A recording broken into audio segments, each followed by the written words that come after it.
Hey, everybody. Welcome to the Santita Jackson Show here on AM 950 Radio, the voice of progressive Minnesota. It is a joy to be with you today. Boy, oh boy, we got a chance to touch a bit on this yesterday, but wow. Talk about whiplash over the past few weeks in American politics. It just doesn't stop. It just doesn't stop. You had a presidential debate that where the president really performed poorly, and you got a chance to see his health struggles, and a lot of questions were raised about whether he should stay in the race or not. Then you had an assassination attempt on the leading candidate, really in the United States at this time, Donald Trump. That was frightening. Wherever you are on the political spectrum, no one ever wants to see that. Many people have been saying that 2024 is like 1968. Of course, roads leading to Chicago in August for the Democratic Convention, but there's so many parallels here. So many parallels. I mean, it's amazing, the parallels. And now, as more and more people have started to call upon the President Joseph Biden, to step away, well, shockingly, he did that. Many people were concerned that maybe it's just the donors who are calling for this, and do the donors trump 14 million votes? But James Zogby, the founder of the American Arab Institute, indeed, he was really the director of the Jackson campaigns, as you recall, Attorney Janice Mathis of 84 and 88, and one of our staunchest allies for the past 50 years. He said, look, yeah, he got these votes, but he didn't run against anybody. And that was always like the pushback, right? But here we are. Now, Kamala Harris, who's always struggled in the polls along with her co-partner in the presidency, now she's being seen and touted as the savior of the party. You can't make this up. One thing I've learned from my father, he always said, in politics, blink, it's a light year. Never say never. Don't ever say never in politics, ever. So we got a lot to talk about this morning, because as soon as we heard that President Biden was stepping aside and he was endorsing Kamala Harris, immediately the question was, whoa, whew. No blitz primary, no choice, what? And then, there were 40,000 Black women who were on a phone call on Sunday night, pledging their support, pledging to get into the streets. And yet she is not without her detractors. But that happens in life, aren't we all? So we want to hear from you today. Join the Morning Stars on the Santita Jackson Show YouTube channel, the Santita Jackson Show YouTube channel, and the Santita Jackson and Friends page. I'm sharing this page also with Reverend Jesse Jackson. We're streaming on X, so please get on over there and give us some feedback about all that's happening. I mean, my goodness, now Republicans, they have predictably put out their attack ads, and this is politics, everybody. This is how this goes, okay? So you can't say, oh my goodness, they're being terrible. No, they're playing the game, how it's presently structured. But you see the Democrats now very excited and pulling together. So everybody, please like and share the show. Andre, how you doing? That's my god brother. Shirley Carter from beautiful Philadelphia. Bernadette, how you doing? Personal power and politics in a new world. Hey. Kamala for president. And so tell us what you think. Where do you see all of this going? Please go to the Santita Jackson Show YouTube channel, and I want you to join this tremendous panel of people who are with us this morning. The first phone call I got was from Ari Bloomkatz, who is the executive editor of In These Times magazine. I urge you to become a subscriber. They are among the independent journalists who give you the news from the people's perspective. Really, it's just a truthful perspective. It's not a corporate perspective, and it's so thoroughly researched. They are one of my prime sources for news. Asha Ransby Sporn. She's done such brilliant work with Brandon Johnson, our mayor. She was his field director, and boy, did you all come up with a shocking victory. Wow. And she's doing a lot of organizing here in Chicago as we speak. Wisconsin State Representative Lakeisha Myers, coming out of Chicago, but of course we've lent you to Wisconsin. We'll just let them have you for a little while longer. And of course, the birthday boy, the chair of the Transformative Justice Coalition, Attorney Darrell Jones. But we're going to start with you, the executive director of the National Council of Negro Women, that iconic organization. Really, no tree has stood taller in the forest for Black women than this organization. We think of Mary McLeod Bethune and Dorothy Height and just so many people. And now you, Attorney Janice Mathis, making us all so proud. Attorney Mathis, what does Kamala Harris, what does this mean? Joe Biden stepping down, what does this mean? Do you think this is a game changer in the election 2024 cycle for the White House and maybe for Congress? Because that was part of the fear that Joe Biden, in fact, many top political organizers and advisors were telling candidates down ballot, just below the White House, don't mention Joe Biden by name because he had become toxic, right? And in his letter withdrawing, he said, it's clear. He didn't say that. He said, it's clear that I can't lead you forward. So Kamala is the person who I'm touching, blessing. And so talk to me. Is it that simple? Can he bless her? And what do you make of all of this, Attorney Janice Mathis? Well, first of all, to your guest and to you, thank you for the invitation to be here this morning. I too have whiplash. We went through a blitzkrieg of back and forth. Will he or won't he? And what does Nancy think? And what does Chuck think? And what does former President Obama think? And now we have the answer. So frankly, I am, like probably many Americans, relieved that we've made some progress beyond will he or won't he. Now we know he won't. I think there's still some big questions to be answered, though. What does this process that is being referred to, and when Kamala Harris says that she will win the nomination, what does that mean? How open will it be? Understand you have to have 300 signatures in order to qualify for the Blitzkrieg on-site primary in Chicago, that it will be virtual. What does that mean? What does it mean that they raised almost $50 million in 7 hours after they announced that Kamala was on the ticket and the president was out? Will that be enough to suffice?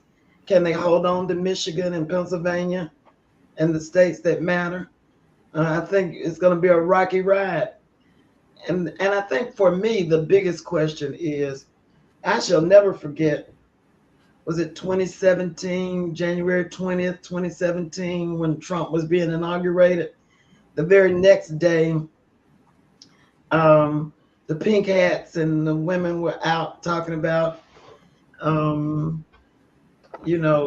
Yes. Not being satisfied with the Trump presidency. And I want to know where they were in November.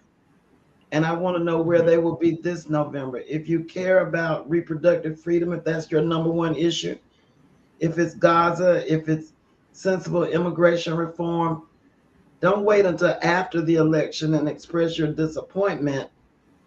Don't be confused by having to follow Black women. Vote for what you believe in. Vote for what the issues are that you care about. And we shall see whether America can overcome its predilections about race and gender to elect the first woman president and the first Black woman president or not. Or will we be stymied by our past passions for race, pride, and prejudice? We'll see. Well, then, but what about you go to the process? Because I've had some people question the process. You already had a primary where, some viable candidates were locked out. Robert Kennedy just said, forget it. This is just too many hoops. And, people remember, I don't want them to misremember Reverend Jesse Jackson's historic campaigns. He had to run against the party, everybody. The party were not welcoming to him. And we had to change the rules almost to be able to run and for anybody else to run. In fact, had he not changed the rules, you would never have had a Barack Obama. You never would have had a Hillary Clinton because you didn't get women on tickets. He was the first top tier candidate to pledge to put a woman on the ticket. And it was winner take all. And it was winner take all. It was winner take all. Either you won California or you didn't. and Reverend Jackson brought in the proportional allocation of distribution of delegates, and that changed the game. But now, they're they were just really trying to come up with this whole different way of trying to do this. Do you think that that's going to work, Attorney Mathis? I hope so. I vote for Mickey Mouse over Donald Trump. I'm clear. Other people may say, oh, it'll be all right. We can survive it. We survived Reagan. We can survive Donald Trump. After reading a big chunk of Project 2025, I'm not convinced. For me, the choice is clear.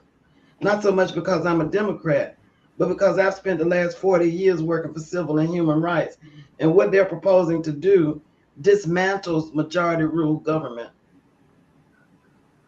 Asha Ronsby, Sporn, you have been shaking your head, nodding your head in assent. And I'm going to you because you're also an organizer. So you're here on the ground with people. And, let's keep it, as they say, let's keep it 100. A lot of people are not happy, right? And they're saying that they're not going to vote. You do have a significant defection to Donald Trump for a whole lot of reasons. And I'm not disparaging anyone. I want to hear people. I don't want to talk about them. I want to talk to them and find out what it is that we're looking for, because people are looking for real change. We are.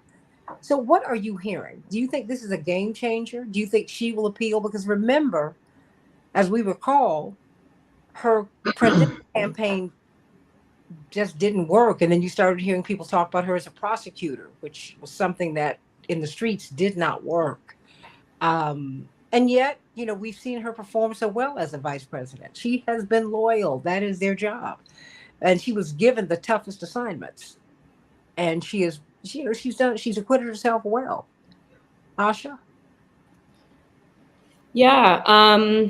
Well, first of all, thank you so much for having me. And I was nodding in agreement around the fear that I have around Project 2025 and Trump's agenda. I think there's some things in there that will be not just harmful in 4 years, but like very, very hard to undo over the course of my lifetime, that will hurt Black, brown, and working people. But in terms of, what's happening on the Democratic side of things, right, I think there is much to be learned about what needs to happen in the next several months from how, this race has played out so far. Both the controversy around Biden's age and ability, but, in some ways, more importantly, like his handling of the situation in Gaza, specifically his ongoing arming and funding Netanyahu's genocidal military campaign against Palestinians, has really sunk support, and I think divided up and meant that we can't be having a conversation about progressive platform that's going to support people, the majority of people on the issues that, we need domestically, when more than 30,000 Palestinians have been killed, largely with, bombs and weaponry that are being sent from the US and approved by Biden's State Department. We could be having a national conversation about universal health care, about restoring reproductive health access, about childcare for all, about protecting labor unions, creating good public sector jobs and fighting inequality, policing criminal justice reform, building on, some of the good things that we've seen in the last few years when it comes to investing in climate infrastructure. And so it does look to me like Democrats are falling in line for Kamala, like she's likely to be the nominee. And, I personally think it's important that, demands are made, that we see an agenda. And I personally want to see a pivot on Gaza policy. And then I also want to see a bold platform of progressive policies that are going to support working people. I've spent the majority of my organizing time specifically organizing in Black communities and specifically organizing other young Black people. And, I'm 30 years old now. I started organizing around 19, and I kind of came of age in the early Obama years, and then entered organizing as a part of the movement for Black Lives, which a part of which I think we don't talk about is how, we were in this era where we have the first Black president, and that hasn't necessarily matched up to transformative policies that are changing what it means to be in a Black community in the United States. And so I think that, if we're talking about supporting Black leadership, we, also just need to be holding whoever the nominee is to, what are those policies going to be that are going to really shape and benefit the everyday person's life. And I think it is that type of bold, transformative policy that, has the ability to inspire people enough to be the counterweight to, what the right is putting forward, which is also a set of bold, transformative policies that have the, possibility to make it much easier to exploit workers, to create much more inequality, to make it much, much harder and more expensive to get access to healthcare, and make it much easier for corporations to get rich on the backs of everyday working people. And that's very scary to me. And I think on the other side of things, we need to be sort of pushing progressives and Democrats to, put forward something equally bold. And, I think Democrats are not all alike. On one hand, we have AIPAC and its allies spending $100 million campaign against some of the boldest young Black leaders in Congress. They unseated Jamal Bowman. They're going after Cori Bush, who is, is a ceasefire champion, but also one of our kind of boldest advocates when it comes to reproductive justice, to women's issues and a variety of things. And so I think there's really a choice to be made as which faction of the Democratic Party is going to kind of come forward. And I hope that it is, bold progressives, and when we're able to show that, we have more power than some of the forces within the Democratic Party that are spending millions of dollars to squash progressives. Well, it's kind of interesting that you at 30, you're not where a lot of older people are, which is we've got the first Black woman, we've got this, and this phenotypic barrier is being broken once again. You're saying, wait a minute, I got a philosophical barrier I need you to crack.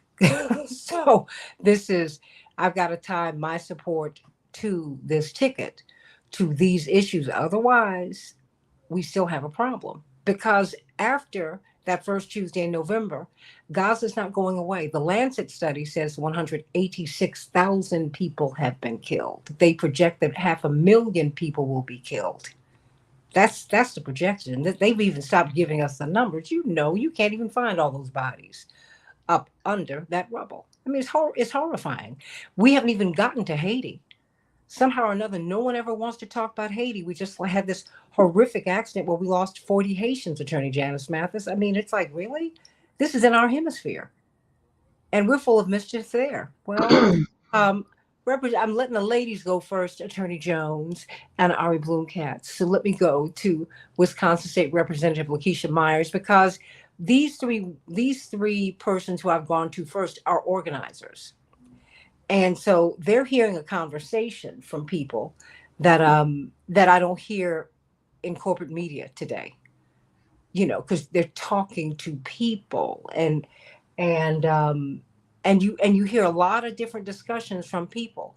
And you are in Milwaukee, Representative Lakeisha Myers, and a community that is struggling and yet continues to move forward. So talk to me. What about Kamala Harris? Because you were on this phone call.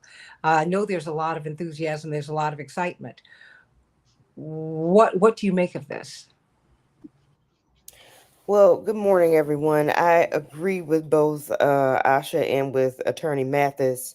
And I look at this from a perspective of, when it comes to party politics, kind of the trajectory that Reverend Jackson started 40 years ago, with expanding the tent under the Democratic Party, you're starting to see the tent come to fruition with the part of, I can imagine the speech that I heard your father give Santita back at the Black Political Convention in 1972, which is probably by far one of my favorite speeches that he gave. And the part that I remember clearly from hearing that is that he said, we got to learn how to count. We've got to learn how to count and make sure that your political power is activated. And we understand that activation, even within participation, counts. But the other piece that counts is the financial piece. And I think that phone call that happened yesterday with 44,000 Black women, primarily on the call, translated into ActBlue breaking down yesterday when you see the amount of low dollar donors, everyday people that were invigorated to give money to a political campaign. So I'm excited about that particular piece of it as well, because dollars translate into, when you look at from the corporate media side of it, wait a minute, now we got to stop and pay attention. This is not just, oh, we're happy about having the first. This is also organizing and helping Asha out on the ground to make sure that she has something to tell people and to get them activated to want to vote. And I look at the attorney Janice Mathis's in the room saying, okay, we've always known we've been kind of the backbone of the party, but now that is being recognized, but then also having the funding that goes with it. One of my greatest fears when the president got out of the race yesterday, it was amazing. Like you said, a whirlwind, Janice, that I got out of church and the Associated Press was reporting that he had gotten out of the race. And I said, okay, what happens now? Because at that point, it was not a clear indication that he was going to, say, and I'm supporting Kamala Harris. That was what I was waiting on to see what was going to happen. Because I understand history and that in reality, the party has not had what I would call an on-the-floor jungle primary at a nomination since, 1972? I wish they had. Or 76, maybe? Yeah. Where people were whining and dining delegates and trying to sift people away. And I know how that can go. And we ended up with Muskie and didn't win anything. But let me say this. The other part of that was you also had more enthusiasm on the ground.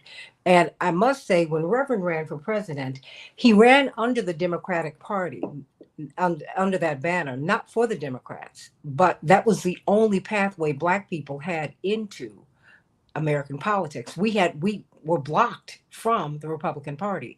Coming out of Chicago, as you know, you had an easier path to work with a Senator Percy, who was a mainstream Republican. You didn't agree with him domestically, but internationally, you could work with him. And he would bring an Ed Brooke to push. When Ed Brooke, the Black senator from Massachusetts, was fighting for busing.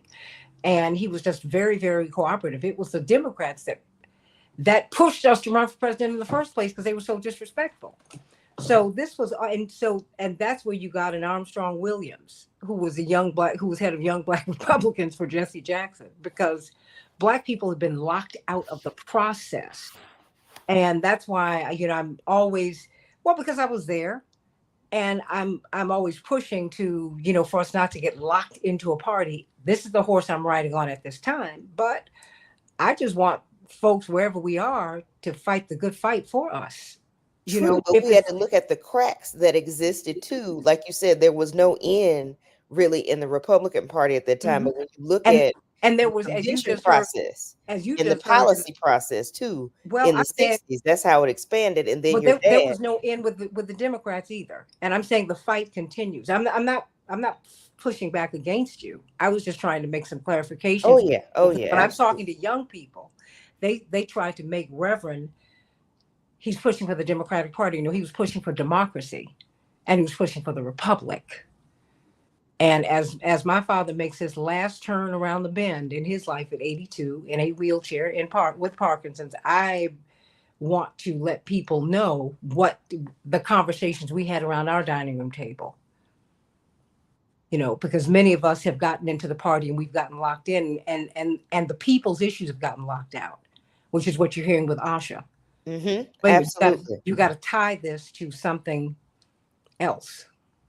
But I But I mean, think this provides a good, I think, like Asha and both Attorney Mathis talked about, I think it provides an opportunity for us to do more, and try to really strike that chord and the dichotomy of bringing people from all walks of life into the mechanism, which is the party right now, to mhm. get something done and to really expand the scope of how we're dealing with issues. I think that's the good thing that happens. So now you can stop hearing the media, every day on CNN, oh, is he too old? Well, now the old one is the one touting Project 2025. The old one is the one that we see, now you see the pull on the populist strings when I look at people like JD Vance Mhm. trying to utilize some of the populism, and try to steal that away. You see younger people being more involved. You see women activating and putting their money where their mouths and feet are, and hopefully, doing it that way. The other piece of that is I got to give a big shout out to the Congressional Black Caucus, because and they really carried the water and sentiment of folks that I know, that I've talked to, that were like, wait a minute, if he gets out of this race, Kamala Harris better be on that ticket, because we're not going to have folks, basically race is still here. And you have to look at the elephant in the room when you talk about dealing with white progressives all the time who can try to dictate who leadership will be for people. So I think that's something else that was of concern for me when you talk about whether there or not Joe Biden was going to stay in the race. What happens to the other piece of the ticket? And I don't think it should be lost on anybody. This is business as well. When you talk about how funding and how you can go through and have somebody be on the ticket, all of the funds that have been raised for the Biden Harris ticket, you can't have, if there's no Biden, there had to be a Harris Mm. on several for several reasons that exists. But I think they're, the coalescing around, Kamala Harris as the nominee is good as well. Because I was checking for people in my state when we had these phone calls yesterday. I'm in leadership for the party with the Black Caucus here in Wisconsin, and was trying to figure out, okay, now what's the delegate count? How many people are going to go over to her? Is it any people defecting? What are they saying? And while there were a few who were like, well, let's have it open up, let's do this or that, most people said, no, okay, we get it, we're with her. Because I know they were going to have a problem with Black folks on the ground. That was going to be evident, whether people, are just totally Kamala Harris fans or not. They were like, wait a minute, she's done the work, she's proven herself and been loyal. That was one of the issues, and this is, with folks on the ground. So that was going to be an issue for sure.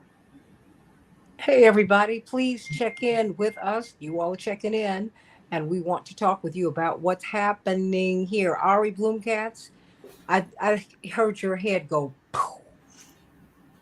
when this announcement was made. Do you need me tomorrow? Yes, we do. So talk to us. I mean, what is your assessment, and how should this story be reported? Great. Thanks so much, Santita, and good morning, everybody. It's really nice to be here with you all, and happy birthday, Daryl, also this morning. Santita, one of the reasons that I was so excited to talk with you and other folks this morning was because of the pivotal role you've played in uplifting and platforming really productive discourse around the election for so many months now. And I mean, you and Daryl both know, how many shows we've been on together now where we've been talking about, how worried we are about Biden's chances in November. And, this is going back so many months now where we've basically been saying, the math doesn't work. The math just absolutely doesn't work. And it reminds me of this poll that came out in May, towards the end of May. And, I think polls right now and have been, really up in the air and all over the place because, we're still pretty far out and, far out in terms of election time. We're like 4 months out right now. We're less than a month out of the convention, but there's still a ways to go here. But in late May, a poll came out showing that 1 in 5 voters in key battleground states were unlikely to turn out for Biden.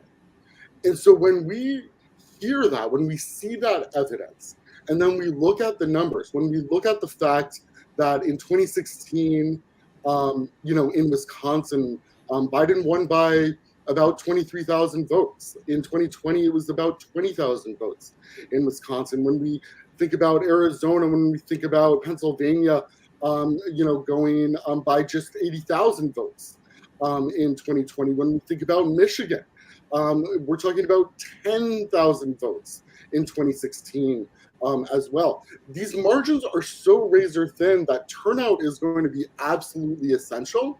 And so many folks for so long were, really trying to sound the alarm that these margins are too thin, around this, and it's going to be really tough. The road for victory for Biden was, really, really hard to see on so many levels. And, and in these times, we don't support or oppose candidates for public office as a 501c3. But what we do, of course, is analyze the ground in front of us. And I think one of the main takeaways that I have right now, and I think a lot of what folks have said already really resonates, is that, even though we have a change here, we need to still wrestle with the fact that the Democratic Party is severely broken. And the way that this process even went around Biden stepping aside was, in many ways actually like quite frustrating and messy for a lot of folks, and not really productive or strategic in so many ways as well. I think it, in many ways, Biden was essentially sort of like dragged out of the office right now. And we are all, in many ways posturing as though, this, wasn't really a complicated or problematic like process for how this transition happened.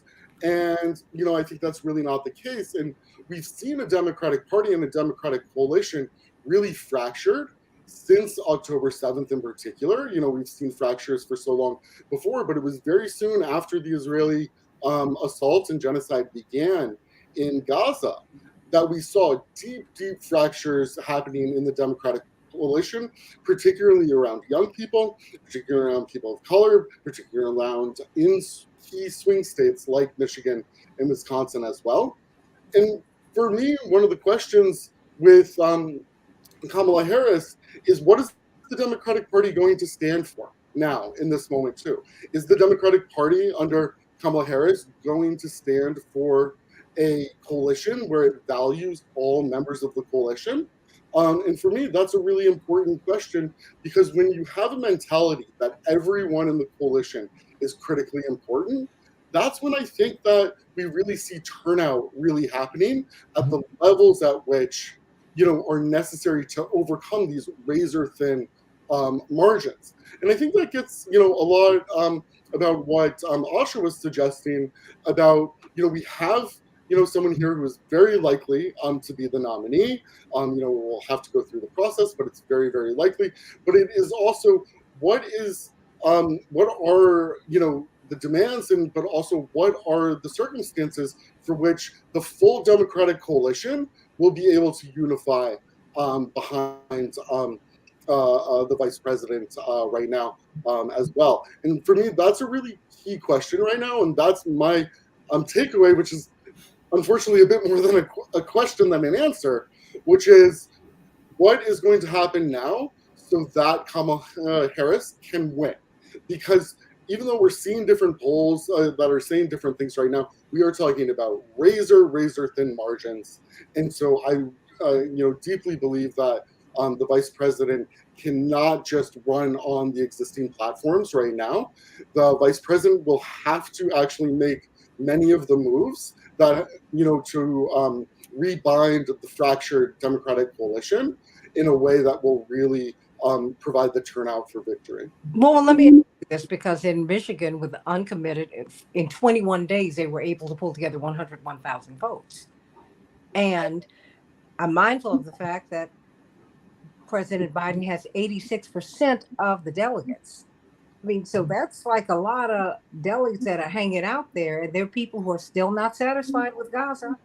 And you got young people in particular, before I pivot to you, Daryl Jones, who are not moving.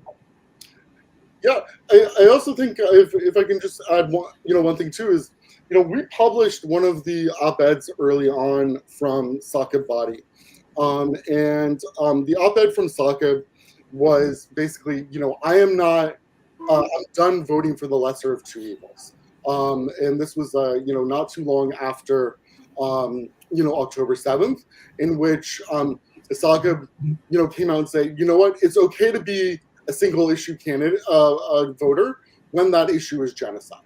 And those voters in key swing states still need to be convinced that turning out on election day is going to be something that is meaningful for them. We are talking about folks in deep, deep pain right now. So many folks who have lost family members, so many folks who have lost friends, so many folks whose worlds right now are deeply, deeply painful. And folks, as horrible as Donald Trump, can be for progressives and folks across the country, we are really seeing also communities that are in such deep pain that they are going to have a hard time turning out for candidates that don't speak to that pain. Well, I mean, we could lose Cori Bush over this issue. And we've already lost Jamal Bryant over this issue. I mean, not Jamal Bryant, Jamal Bowman, excuse me. But church, Freudian slip. Excuse me, everybody, y'all. I'm a church girl. Y'all know this. PK, all that. But those are the things. But Jamal Bryant, to be fair, he had at the beginning of this crisis, you remember this Attorney Mathis and Attorney Daryl Jones and Representative Myers, that, he had his whole choir wearing keffiyehs. And so it was quite a sight, because he's got a huge choir of y'all, more than 100 people. And to open up the church service with everybody wearing a keffiyeh was a whole lot. So, and then you have had these ministers, these Black ministers who've said, Biden, if you do not only have a ceasefire, but make a meaningful change in your Mideast policy, we're not going to support you. This is a game changer, because Black women are the backbone of the church, and Black women, at least of a certain ilk, are pushing for Kamala Harris, but then some aren't. But I think the majority, it's a lot. Attorney Daryl Jones, it's just, there's a lot here. There's a lot to unpack here. That's why we're talking about it today. Yeah, and you're right on point, Santita. There is a lot to unpack, and let me start by really thanking President Biden for the leadership that he's shown and the decisions. This had to be a gut-wrenching decision for him, and he looked at the numbers. He's a fighter by his background, and he decided that it was best for him to hand the baton off. When we last spoke, Santita, I said that, something like this would really give a shot of energy to the Democratic Party. It would be a time to, start people to come together and to get behind a candidate and to show just a lot of energy going into the convention. And, one of the things that Donald Trump had always been good with from 2016 forward has been demanding the attention of the television, of the news, radio. Well, right now, all of that attention is focused on the Democratic Party. All that attention was focused on former President Biden. All that attention now is focused on Vice President Harris. All the attention now is who's going to be endorsing Vice President Harris, who's coming on board with Vice President Harris. They are sucking up the air in the media room with regards to this issue. And you can rest assured that the Republicans are dying over this, because they see what's happening. When Attorney Mathis talked about, and you talked about the 40,000 Black women coming together to talk about this, and Lakeisha, Representative Myers, that's one of the biggest fears the Republican Party would see, is this coalescing, this coming together, everyone pitching in to get behind Kamala Harris. And then you throw on top of that That Act Blue indicates that they raised what was it, $30 million within 50 million, up to 50 million now. You know, these are the things that, you know, when President Biden was in it, and let's be clear, President Biden did a lot of great things, whether it was the appointment of Ketanji Brown Jackson as the Supreme Court Justice, whether it was serving as a vice president to President Obama, whether it was bringing in the first African-American, first woman vice president with Kamala Harris. All these are great markings. The increase of funding to HBCUs, all of that was there. All these were wonderful things. But now, you know, he gets to take his accomplishments and now hand this over to Vice President Harris to run with this baton. And you know, I cannot think of a classier way to close out your public service than to capstone it with handing this baton off to Vice President Harris to potentially become the first African-American woman to head the United States of America. Now, it's going to be interesting. And I think that Janice was 100% on point when she was talking about Project 2025, or what did they call it, Agenda 47, and all that represents. Because that's some real stuff that's going on, particularly when you talk about just the prosecution side of it, where they want to have federal prosecutors going to all these local jurisdictions to prosecute the prosecutors that aren't doing what the Republican legislatures want to have in place. That's some scary stuff. That's being thrown out there. So, you know, all of this, I think, I cannot think of a better person to present the case than Vice President Harris. I cannot think of a better person to push on reproductive health than Vice President Harris. I mean, all the issues that are there, you know, it's just going to be, you know, ideal watching her play along. I would also add this, because all the air in the room isn't completely sucked out yet. You're going to hear more of a sucking sound going on, because now the question is, who's going to be her running mate? Right? That's going to start sucking all the air out of the room. So you're not going to have a lot of play from Donald Trump and any shenanigans that he does to try to gain attention, because this is going to be some of the real issues that are there, and it's going to be building up to what I believe is going to be a tremendous DNC convention in Chicago. So it's just an incredible coming together of all these things at this point in time, Santita. Well, it's going to be tremendous. I'm going to tell you, for a whole lot of reasons. A lot of people, even though they've been denied. Well, because Asha, Ari, and I are here in Chicago, and Lakeisha's from Chicago. We see how the permits to march have been denied, and people are coming anyway. The largest concentration of Palestinian Americans in the United States are here in Chicago. The migrant crisis has hit us in a particular way here in Chicago. And, because the neighborhood where the migrants have been placed, and I do not take umbrage with them, because I know that there's something I've been trying to talk to you all about, this tent program. Please look it up, Ari. The tent program for refugees is 400 plus NGOs and corporations that are bringing migrants into the United States and countries all over the world so they can get cheap labor. This is the gun that the mayors of Chicago, Los Angeles, New York, they're living under. The governor of Texas is a member of the World Economic Forum, and if he wanted to resolve this crisis as he sees it, he could drive people back across the border, but that's not what he's doing. He's sending everybody all across the country. So children and women can get trafficked. And they need to follow what Congressman Jonathan Jackson said. They need to sue him. This is horrible. What he's doing, and he's doing it purposefully. He's not sending people back across the border. He's sending them throughout the country so they can go to work for nothing.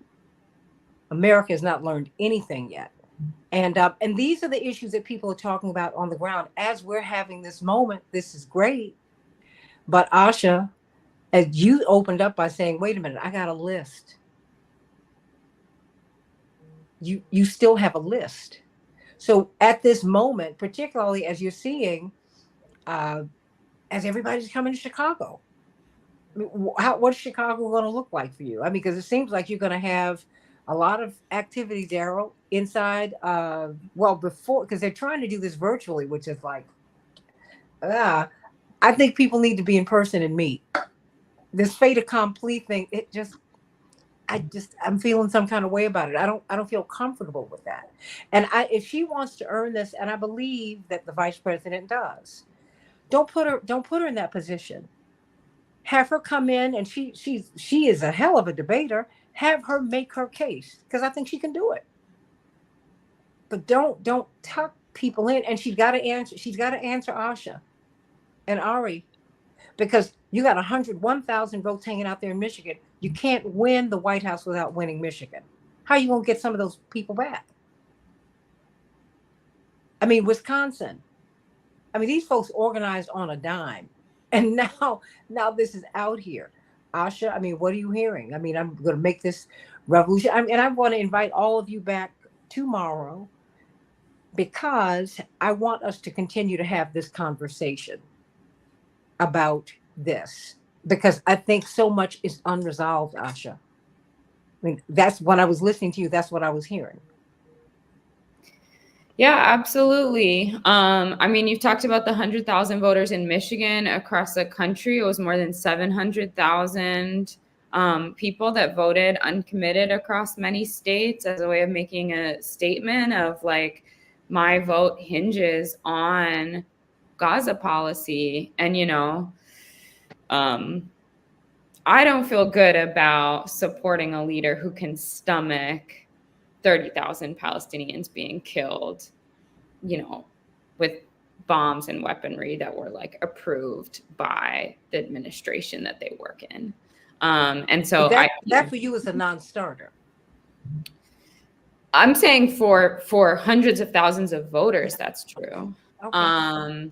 And, you know, I think when I talk to people that care about this issue, but a number of issues, I think when I talk to other, you know, people in my age group and demographic, it goes beyond just Gaza. I think there are so many people who are just disillusioned with the Democratic Party establishment and with our political system as a whole. They feel like it's completely rigged. They feel like politicians promise things during campaign season, and then at the end of the day are all the same.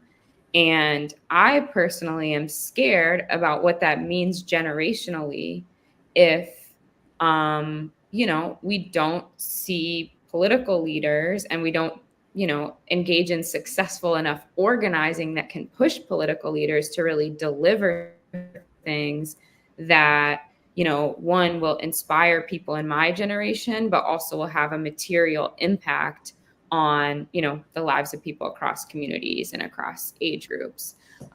So, you know, it feels not just an important part of the path to winning many of the voters that, you know, the Democrats need this cycle, but for the long haul, you know, my fear is that generations of young people are going to be put off from engaging our political system as a whole because they find it so deeply uninspiring.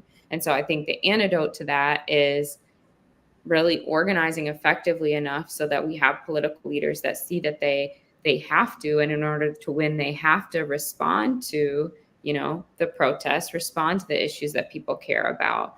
And I think that is, you know, just an important and good part of responsive leadership. Well, you know, I hate to tie this up very quickly, but I've got to go into the second hour and we've got to get that link.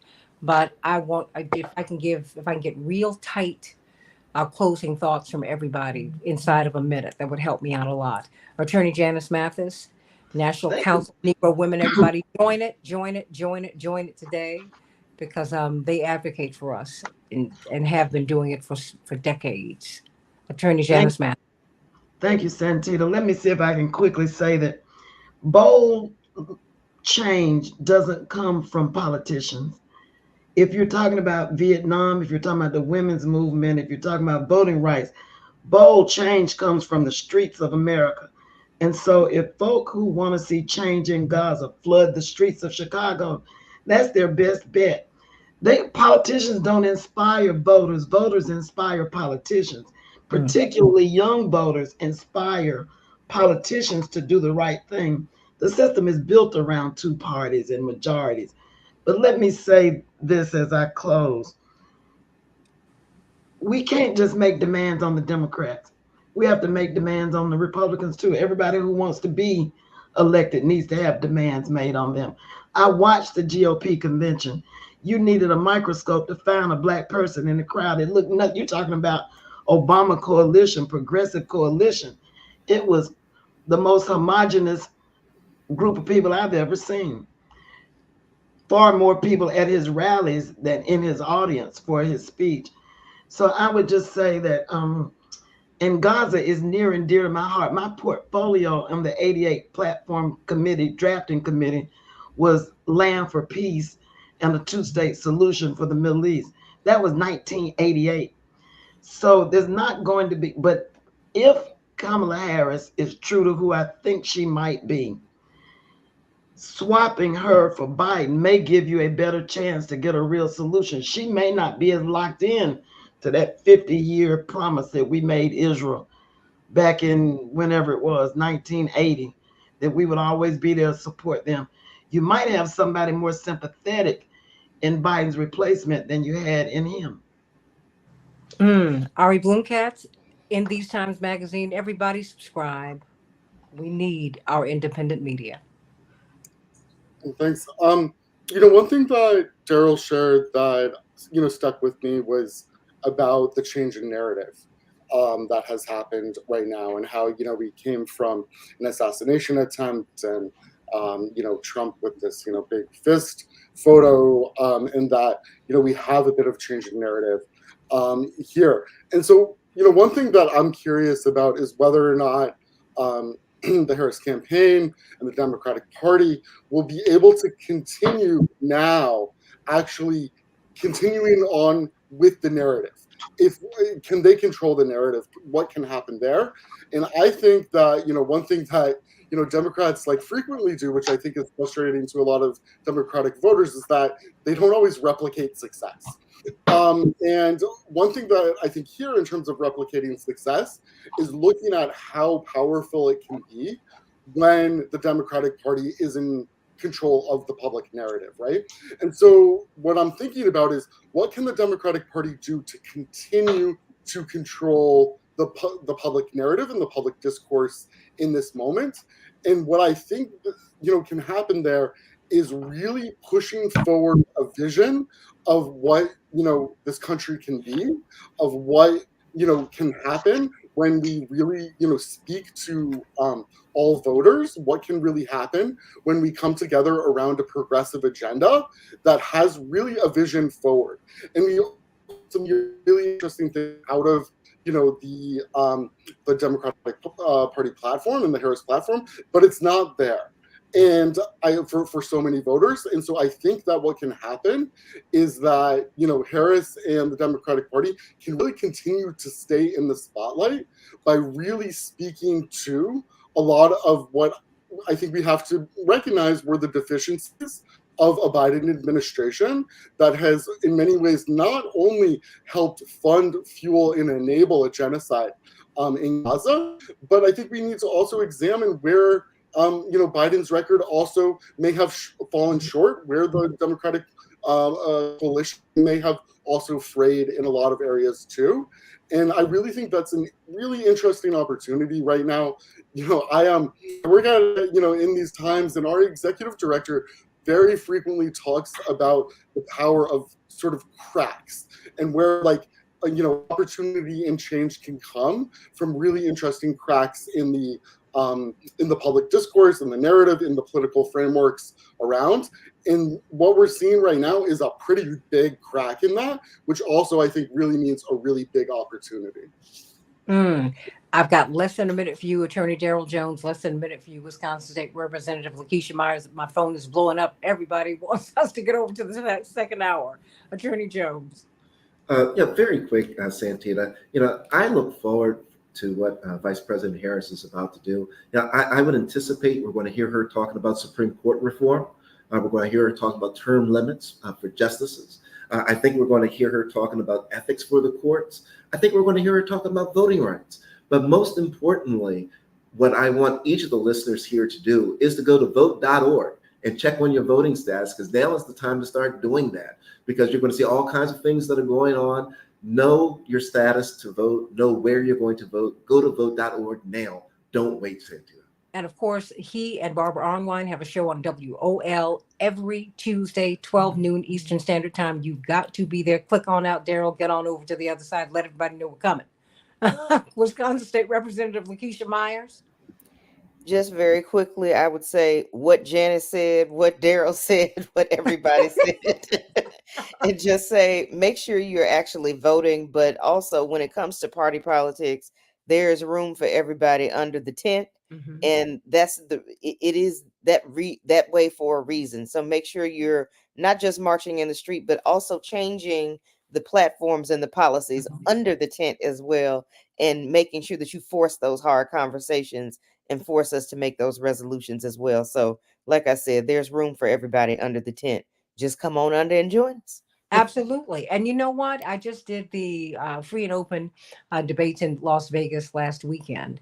And what you have to do, if the Republican Party and the Democratic Party do not appeal to you, get involved in a party. That is how you get on ballots, everybody.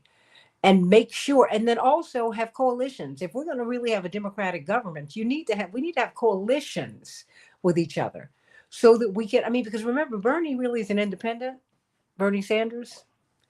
He caucuses with Democrats. So he's in coalition with.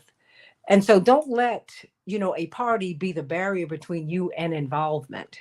Asha, I'm going to send you a text. I want you back tomorrow because I want us to continue to hash this out. We've got to continue because I want to hear what you're hearing and what you're thinking.